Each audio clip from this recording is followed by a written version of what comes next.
महाराज जी, सही समय कब होता है? सब कहते हैं जब सही समय आएगा तब सब ठीक हो जाएगा, लेकिन हमें कैसे पता चलेगा कि अब सही समय आने वाला? हमारा तो हर समय सही है। जिस समय भगवान का चिंतन हो वही समय सही है, और जिस समय भगवान का चिंतन हो सब गलत समय है। का हनुमंत विपत्ति प्रभु सोई, जब तो सुमिरन भजन न हो। देखो, अगर हम आपके हिसाब से देखें तो सबसे ज्यादा गलत समय हमारा चल रहा है, लेकिन हमसे ज्यादा सही समय किसी का नहीं चल रहा होगा, क्योंकि एक भी मिनट ऐसा नहीं जो भगवान से विमुख जाए, भगवान की कृपा से, गुरु कृपा से। तो वही समय धन्य है, वही जीवन धन्य है जो भगवान से जुड़े। गलत इस प्रारब्ध का भोग आया है, लेकिन भगवान के चरणों के आश्रय होने के कारण वो हमें परास्त नहीं कर पा रहा, हमें गिरा नहीं पा रहा, हमें वो निराश नहीं कर पा रहा। हर समय एक आनंद, एक अद्भुत आनंद बना रहता है। इसलिए भाई, हम तो सही समय वही समझते हैं जिसमें भगवान का चिंतन हो, और गलत समय उसी को एक चीज आपसे हाथ जोड़ के जोड़ी लेके आया हूँ। जीते जी अपना जो जीवन है, अपने जो अंग है, मेरी आंखें हैं, मेरा शरीर, जो भी काम आ सकता है, किसी जख्मी फौजी गरीब को मिल जाए।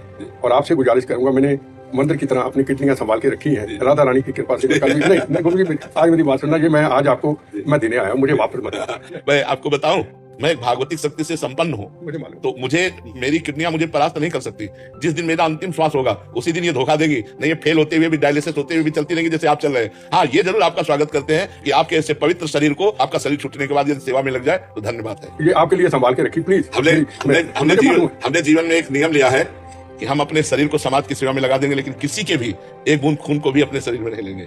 हमारा शरीर दूसरों की सेवा में लग जाए, और इसी का बल है। नहीं, आप सोचो, 20 साल से किडनी खराब है, कई वर्ष से डायलिसिस हो रहा है, हम भला बोलने की ताकत रखते हैं। वो हमारे अंदर भागवतिक आवेश है। तो इसलिए हम इस बात का आपका स्वागत करते हैं कि आपके जो शरीर के अंग हैं, वो अगर किसी भारतीय सेनाओं की किसी भी ऐसे लगे तो हम आदर करते हैं आपका कि आपने बहुत बड़ी बात सोच लिए, बहुत बड़ी बात सोच लिए। तो आपका शरीर ना रहने पर भी आप रहेंगे। वैसे तो आपने जो कार्य किए हैं उससे तो आप अमर हैं ही, लेकिन ये कार्य जरूर आपका आदर पूर्वक रहेगा कि जो आपने सोचा जरूर कीजिएगा, जरूर कीजिएगा। महाराज जी, अगर हम कोई भी पाठ बिना उसके अर्थ समझे करते हैं तो क्या उसका भी फल मिलता है? हाँ, मिलता है, क्योंकि आप बिना अर्थ पढ़े कर रहे हैं, लेकिन उसका जो अर्थ है वो भगवान तो जान रहे हैं ना। तो हम उस पद को गायन करते हैं, उस स्तोत्र को गायन करते हैं, उस ग्रंथ को गायन करते हैं, तो उस ग्रंथ के रचयिता, उस ग्रंथ को प्रकट करने वाले और स्वयं भगवान ये प्रसन्न हो जाते हैं। जैसे हम रामायण गा रहे हैं, तो रामायण के रचयिता महर्षि जी या गोस्वामी तुलसीदास जी, और उसको प्रकट करने वाले याज्ञवल्क्य, भरद्वाज आदि ऋषि, काकभूषण, गरुण जी आदि महात्मा, और जिनकी है वो साक्षात भगवान श्री राम, वो कृपा करते हैं। तो हमारी समझ में आ रही या नहीं आ रही, लेकिन यदि हम रामायण का पाठ कर रहे, भागवत का पाठ कर रहे, गीता जी का पाठ कर रहे, तो उससे हमारा निश्चित कल्याण होने लगेगा, मंगल होने लगेगा, समझ में भी आने लगेगा, सब ठीक हो जाएगा। आप करते रहिए। इश्क बुल्ले नूं नचावे यार ते नचना पैंदा ਏ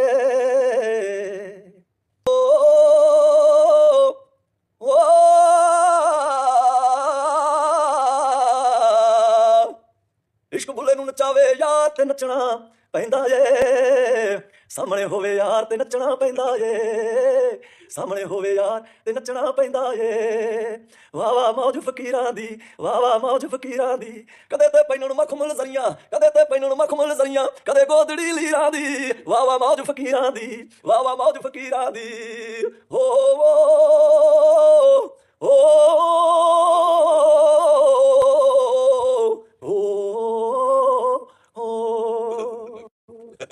आवाज में दम है, करुणा है, बहुत सुंदर है।